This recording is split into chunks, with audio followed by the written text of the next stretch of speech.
4 বছরের জুনিয়র ছেলেকে বিয়ে করলাম। পরিবারের বিরুদ্ধে গিয়ে নিজের পরিবার মেনে না নিলেও ছেলের পরিবার আমায় মেনে নিল। পলকের পরিবার আমায় মেনে নেওয়ার কারণটা বোধহয় চাকরি ছিল। আমি ব্যাংকের একটা সেক্টরে চাকরি করি, মোটা টাকার বেতন। বাবা মা যখন জোর করে আমার বিয়ে দেওয়ার চেষ্টা করলো, তখন পলককে বললাম, বাড়ি থেকে বিয়ের প্রেশার দিচ্ছে, ওনারা আর কোনো কথা শুনতে রাজি নন। পলক তখন করুণ দৃষ্টি নিক্ষেপ করে বলল, তাহলে আমার কি হবে? তোমায় ছাড়া বাঁচব না, বিয়ে করবে? এখন কিভাবে সম্ভব? কোনো জব নেই, তোমার দায়িত্ব নেব কিভাবে? নিজেই চলি বাবার টাকায়। ওসব ভেবো না, আমি আছি তো। আমার বেতনে বেশ সচ্ছলভাবেই সংসার চলবে।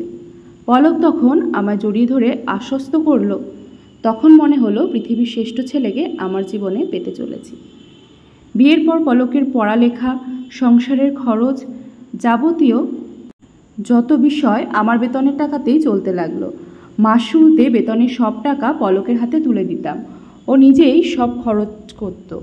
পলক মাঝে মধ্যে মন খারাপ করে বলতো, তোমার আমার মতো অপদার্থ ছেলেকে বিয়ে করা উচিত হয়নি। তখন বলতাম, ধুর পাগল, তোমার আর আমার কি আলাদা?